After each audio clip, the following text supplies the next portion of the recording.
हम और आप लोगों में से बहुत सारे लोग जॉब करते हैं। हमारा एक ही इंटेंशन होता है कि हम तरक्की करें, हमारा बड़ा नाम हो और हम सफलता की सीढ़ियों पर चढ़ते चले जाएं। लेकिन ऐसा सभी के साथ नहीं होता है।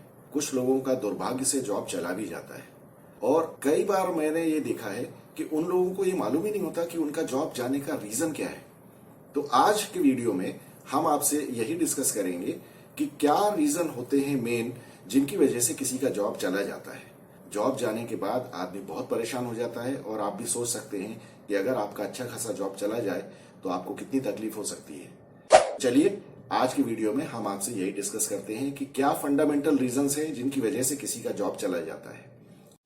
किसी भी प्रोफेशनल के जॉब जाने का सबसे पहला फंडामेंटल रीजन होता है poor time management. Poor time management के बहुत सारे रिजल्ट्स हो सकते हैं, जैसे कि हमेशा किसी भी काम के लिए लेट पहुंचना, ऑफिस में मीटिंग्स में लेट पहुंचना, प्रोजेक्ट्स की डेडलाइंस को मिस करना और इम्पोर्टेंट जो टास्क हैं उनको प्रायोरिटाइज ना करना। इसके लिए देखिए, इसमें कोई भी रॉकेट साइंस नहीं। पुअर टाइम मैनेजमेंट के लिए सबसे अच्छी चीज ये है कि सबसे पहले तो आप अपने आप से प्रॉमिस करें कि मैं किसी भी काम के लिए लेट नहीं होऊंगा, मैं कोई डेडलाइन मिस नहीं करूंगा और उसके लिए आप तैयारी करिए। देखिए, ये काम करना बहुत आसान है। आपको एक डायरी मेंटेन करना चाहिए जिसमें कि आप आज के काम लिखें और उनको प्रायोरिटाइज करें। नंबर 1 to 10 आपको कौन से सबसे इंपॉर्टेंट काम करने हैं, आप उनकी प्रायोरिटी फिक्स करिए और उनको धीरे धीरे करिए। जो लेस इंपॉर्टेंट काम है उनको आप दूसरे दिन के लिए डेफर कर सकते हैं, लेकिन इंपॉर्टेंट काम होना ही चाहिए। और सबसे पहले तो आप काम पर टाइम पर पहुंचने की कसम खाइए कि काम पर मैं कभी भी लेट नहीं होऊंगा। अगर ये आप करेंगे तो आपका टाइम अपने आप मैनेज हो जाएगा। टाइम वेस्ट करने के जो सोर्सेज होते हैं उन कामों को बिल्कुल ना करें जिनमें टाइम वेस्ट होता है, जैसे कि गप्पे मारना या सोशल मीडिया देखना ऑफिस में। इस तरह का काम आप नहीं करेंगे तो आपका काम कभी भी लेट नहीं होगा। किसी भी प्रोफेशनल के जॉब लॉस होने का दूसरा फंडामेंटल रीजन होता है इनएडिक्वेट कम्युनिकेशन। इनएडिक्वेट या इनइफेक्टिव कम्युनिकेशन ये बहुत बड़ी प्रॉब्लम है वर्क प्लेस में। इफेक्टिव कम्युनिकेशन बहुत ज्यादा इंपॉर्टेंट होता है किसी भी ऑफिस में। इसकी वजह से क्या होता है, आपके ऑफिस में आपके कलीग्स के बीच में कॉन्फ्लिक्ट्स हो सकते हैं, मिसअंडरस्टैंडिंग्स हो सकती हैं और हो सकता है कि कस्टमर के साथ भी ये चीज हो जाए। आप कस्टमर के स्पेसिफिकेशन को ना समझ पाए या अपने बॉस के इंस्ट्रक्शंस को ना समझ पाए, तो इस वजह से आपको बहुत ज्यादा प्रॉब्लम हो सकती है। अगर ये बहुत फ्रीक्वेंटली होता है तो कई लोग इन चीजों पर ध्यान नहीं देते हैं और बिना सोचे समझे किसी भी इंस्ट्रक्शन के ऊपर काम करने लगते हैं। हालांकि उनका इंटेंशन ठीक होता है, लेकिन चूंकि इफेक्टिव कम्युनिकेशन नहीं है और वो सही डायरेक्शन में नहीं हो रहा है, इस वजह से अगर ये फ्रीक्वेंटली होता है तो ये जॉब जाने का बहुत बड़ा रीजन होता है, क्योंकि इसको सीधे सीधे आपके आईक्यू से कोरिलेट कर दिया जाता है कि इस आदमी को समझ में ही नहीं आता है। तो इस चीज का हमेशा ध्यान रखिए। अगर आपको कोई भी चीज अगर समझ में नहीं आती है, अगर कोई चीज क्लियर नहीं है, तो उसके लिए इंस्ट्रक्शंस मांगिए और प्रॉपरली कम्युनिकेट करिए इंस्ट्रक्शंस और इंफॉर्मेशन अपने कलीग्स के बीच में, अपने बॉसेस को, अपने सप्लायर्स को और अपने कस्टमर को। ये कम्युनिकेशन क्लियर होना बहुत ज्यादा जरूरी है, क्योंकि इसकी वजह से कंपनी को बहुत बड़ा नुकसान हो सकता है और कंपनी को अगर बड़ा नुकसान होगा तो आपकी नौकरी को बहुत बड़ा खतरा हो सकता है। तीसरा फंडामेंटल रीजन किसी के भी जॉब जाने का होता है poor work performance. Poor work performance जैसा कि नाम से ही क्लियर है, ये पहले दो रीजंस जो हैं उनसे मिलता जुलता ही है। एक तो देखिए, आप अपना जॉब डिस्क्रिप्शन देखिए कि आपकी रिस्पॉन्सिबिलिटीज क्या है और आप उनको ऑनेस्टली फुलफिल करने की कोशिश करिए। अगर उसमें कुछ क्लैरिटी नहीं है तो आप अपने बॉस से क्लैरिटी पूछ सकते हैं या अपने एचआर डिपार्टमेंट से पूछ सकते हैं, लेकिन आप बिना सोचे समझे काम न करें और हमेशा वो जॉब डिस्क्रिप्शन में जो रिस्पॉन्सिबिलिटीज या काम है उसको आप पूरी तरह से कंप्लीट करने की कोशिश करें। टाइम पर करें, डिले ना करें और आप उसको हमेशा टू द स्पेसिफिकेशंस करें। ऐसा ना हो कि आपकी क्वालिटी खराब हो जाए जिसकी वजह से कंपनी को नुकसान हो। आपकी क्वालिटी खराब होने से आपके पूरे प्रोजेक्ट की क्वालिटी खराब हो सकती है। इसलिए आप हमेशा ध्यान रखें कि आपका काम जो है वो स्पेसिफिकेशन के हिसाब से टॉप क्वालिटी होना चाहिए। बहुत से लोग यहाँ चलता है एटीट्यूड रखते हैं, जिसकी वजह से उनको बहुत प्रॉब्लम हो जाती है और बॉसेस अक्सर उनसे नाराज रहते हैं। अगर बॉस आपसे अक्सर नाराज रहते हैं, हो सकता है अगले अप्रेजल में आपके ऊपर तलवार गिर सकती है। चौथा रीजन जिसकी वजह से आपके जॉब को खतरा हो सकता है वो है बैड एटीट्यूड। बैड एटीट्यूड का मतलब यह होता है बहुत निगेटिव होना, हर चीज में नेगेटिव चीज देखना और नेगेटिव बातें करना, कलीग्स के साथ झगड़ा करना, या हर चीज में कन्फ्रंटेशनल हो जाना और टीम मेंबर की तरह काम ना करना, टीम में अलग दिखना या अलग दिखने की कोशिश करना और उसके लिए कुछ और ऐसा काम करना जिससे कि टीम का नुकसान हो जाए।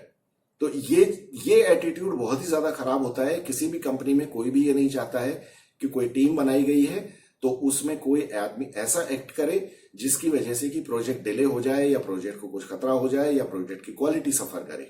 तो इसलिए हमेशा ध्यान रखिए, हमेशा पॉजिटिव बातें करिए। कोई अगर इस तरह का नेगेटिव एटीट्यूड रखता है तो उसको समझाने की कोशिश करें या फिर आप खुद ही अपना एग्जाम्पल ऐसे सेट करें कि सामने वाले आपको फॉलो करें। तो ये बहुत ज्यादा जरूरी है। बैड एटीट्यूड की वजह से बहुत सारे लोगों की नौकरी जाते हुए मैंने देखी है। जॉब जाने का 5वां फंडामेंटल रीजन होता है इनअप्रोप्रिएट बिहेवियर। इनअप्रोप्रिएट बिहेवियर वो होता है जिसमें आप कभी भी किसी के साथ डिस्क्रिमिनेट करते हैं on the basis of caste, gender और उसका बैकग्राउंड, या फिर उसको रेसिज्म भी कह सकते हैं। ये चीजें किसी भी कंपनी में बिल्कुल भी एक्सेप्टेबल नहीं होती है। तो ये आप कभी भी मत करिए। इस तरह की बात भी करना बेकार है और इससे आपको बहुत बड़ा नुकसान हो सकता है। जहां कहीं किसी मीटिंग में या किसी, मान लीजिए कि इनफॉर्मली लोग मिल रहे हैं, तो वहां पे अगर इस तरह की बात चल रही हो तो वहां से आप अपने आप को अलग कर लीजिए और इस तरह की बात आप तो बिल्कुल ही ना करें। अदरवाइज ये अगर रिपोर्ट हो जाती है चीज तो आपका जॉब जाना बिल्कुल तय है। 6वां फंडामेंटल रीजन जिसकी वजह से आपका जॉब जा सकता है वो है पुअर अटेंडेंस। पुअर अटेंडेंस का मतलब बिल्कुल ही क्लियर है कि आप बिना बताए छुट्टी लेते हैं, या आप अगर लंच में जाते हैं तो आपके लौटने का टाइम फिक्स नहीं है, या जब आपको बॉस बुलाते हैं तब आप सीट पर अवेलेबल नहीं होते हैं, इधर उधर घूमते रहते हैं। ये देखिए अटेंडेंस में ही आता है। कई लोगों की आदत होती है बिना बताए छुट्टी ले लेना। देखिए जेन्युइन रीजन की मैं बात नहीं करता हूं। जेन्युइन रीजन में कोई घर में इमरजेंसी है तो आप छुट्टी ले सकते हैं, लेकिन आपको अपने कलीग्स और अपने बॉस को तुरंत इन्फॉर्म करना चाहिए कि आज इस तरह की इमरजेंसी है, मैं नहीं आ सकता हूं या मैं नहीं आ सकती हूं। ये ना करने पर आपके पीछे ऑफिस में कोई इंपॉर्टेंट काम होता है जहां आपकी जरूरत है तो बॉस को और कलीग्स को बहुत परेशानी होती है। और अगर ये आपकी आदत फ्रीक्वेंटली बन जाती है तो ये एक बहुत बड़ा रीजन बनता है आपकी नौकरी जाने का। इसको अवॉइड करिए। आप अगर लंबी छुट्टी पर जा रहे हैं तो पहले से अपना काम अपने कलीग्स को समझा के जाएं, अपने बॉस को बता के जाएं और उनको ये भी कहें कि अगर आपकी लंबी छुट्टी के दौरान अगर उनको आपकी जरूरत पड़ती है तो आप इस नंबर पर अवेलेबल होंगे, या आपको इस टाइम कॉल किया जा सकता है या इस टाइम मेल भेजी जा सकती है। ये करने से आपके बॉसेस को और आपके कलीग को आपके ऊपर भरोसा होगा और इवन आपकी एब्सेंस में भी उन्हें भरोसा रहेगा कि कंपनी का काम सफर नहीं होगा। ये एक बहुत ही प्रोएक्टिव एम्प्लॉय की पहचान है। तो इसका हमेशा ध्यान रखिए। आप कंपनी का जितना ध्यान रखेंगे, आप बॉस के कंफर्ट का जितना ध्यान रखेंगे, आपको उतना ही फायदा होगा। लेकिन ये ना करने से आपकी नौकरी जाने का बहुत बड़ा खतरा होता है। मैंने बहुत देखा है कि बहुत सी कंपनियों में लोग बाग अडॉप्ट नहीं कर पाते हैं चेंज को। तो फेलियर टू अडॉप्ट एक बहुत बड़ा रीजन है लोगों की नौकरी जाने का। और ये खासतौर पे मेरे जैसी एज के लोगों के साथ बहुत ज्यादा होता है, जो कि 25-30 साल एक्सपीरियंस जिनको हो चुका है। वो लोग ज्यादातर रेजिस्ट करते हैं चेंज को, और चेंज को रेजिस्ट करना किसी के लिए भी किसी भी एज में ठीक नहीं है। खासतौर पे यंग प्रोफेशनल्स के लिए तो ये बहुत ही ज्यादा खराब है, क्योंकि आपका तो कोई रेपुटेशन भी नहीं होता है। तो हमेशा ध्यान रखिए कि कंपनी में कोई भी रूल बनता है, नया रूल बनता है, तो आप उसको खुशी खुशी एक्सेप्ट करिए, और कुछ भी होता है तो आप उसमें आगे बढ़ के कंपनी का सपोर्ट करें। बहुत से लोग हमेशा चेंज को रेजिस्ट करते हैं। It is natural to resist to change, लेकिन there is a fact that only constant thing in this world is change. तो चेंज तो होना ही है। अब टेक्नोलॉजी चेंज होती है। अगर मान लीजिए वो टेक्नोलॉजी आपको नहीं मालूम है तो आप उसको सीखिए, उसके लिए ट्रेनिंग्स और सेमिनार्स अटेंड करिए, उसके लिए इंटरनेट पे ढूंढिए, और कुछ भी आप कर सकते हैं जिससे कि आपको वो टेक्नोलॉजी सीखने के लिए आसानी हो। नहीं तो आप किसी से पूछ सकते हैं, आप कंपनी को बोल सकते हैं कि मुझे ट्रेन किया जाए, लेकिन उसको सिर्फ रेजिस्ट करना ये बहुत गलत होता है। और इस वजह से क्या होता है, आप धीरे धीरे कंपटीशन में बाहर हो जाते हैं और एक टाइम ऐसा आता है जब आपको जॉब छोड़ना ही पड़ता है। आखिरी के जो 2 रीजंस हैं किसी का भी जॉब जाने के, वो काफी सीरियस हैं, जिसमें से 8वां रीजन है loss of integrity. Loss of integrity से मेरा मतलब है कि अगर आप किसी भी ऐसी एक्टिविटी में इन्वॉल्व होते हैं जहां कंपनी की सीक्रेट्स का सवाल है, तो कंपनी की सीक्रेट्स का बहुत ध्यान रखिए। कंपनी की सीक्रेट्स को किसी को भी डिस्क्लोज मत करिए। जैसे किसी भी प्रोजेक्ट की डिटेल्स हैं तो कभी भी किसी सप्लायर या कस्टमर या किसी कॉम्पिटिटर को बिल्कुल भी ना दें, चाहे आपको कितना भी ब्राइब देने की कोशिश की जाए। बहुत से लोग कंपनी में ब्राइब्स लेने के काम करते हैं, जिसकी वजह से उनका जॉब जाना एकदम तय होता है। अगर वो कंपनी को पता चल जाता है तो कोई भी कंपनी इसको बर्दाश्त नहीं करती है। कंपनी की कॉन्फिडेंशियल जो इंफॉर्मेशन है उसको दूसरों के साथ शेयर करना तो एकदम नो है, इसको तो कभी भी मत करिए। और ये सारे काम ऐसे हैं जिनसे कंपनी को बहुत बड़ा नुकसान हो सकता है। ये कंपनियां कभी भी बर्दाश्त नहीं करती हैं। जिस टाइम ये चीज रिपोर्ट होती है विद इन 30 मिनट्स आपका जॉब जा सकता है। तो आप इस चीज का बिल्कुल ध्यान रखिए। किसी भी तरह से कंपनी के बारे में सीक्रेट इंफॉर्मेशन आप किसी के भी साथ डिस्कस ना करें। नौवां एक फंडामेंटल रीजन जो लोगों की नौकरी जाने का होता है, वो हालांकि बहुत कम होता है, लेकिन ये बहुत ही सीरियस रीजन है किसी भी आदमी के नौकरी जाने का। वो होता है हैविंग इलेजिटिमेट रिलेशनशिप्स और having loose character at work place. मैं इस बारे में आपको एक मल्टीनेशनल इंडियन कंपनी का एग्जांपल देता हूं।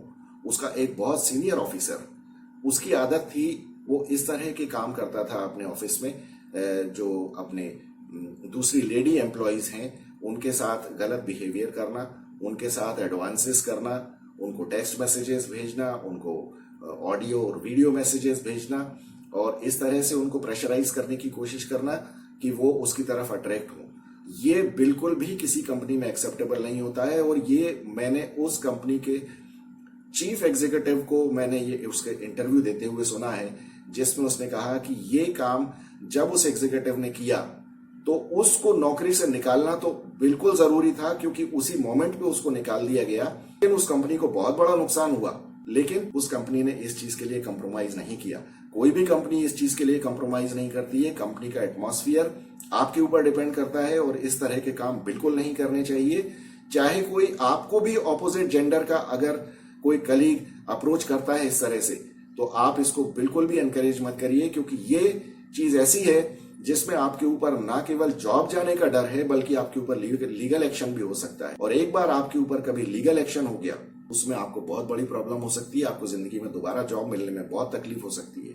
जो 8वां पॉइंट मैंने आपसे कहा था कि जो लॉस ऑफ इंटीग्रिटी है, उसमें भी ये चीज हो सकती है कि आपके ऊपर लीगल एक्शन हो सकता है और आपके ऊपर क्रिमिनल केस भी बन सकता है। क्रिमिनल केसेस अगर बने तो आप ये समझ लीजिए कि कभी भी आपको जॉब नहीं मिलेगा।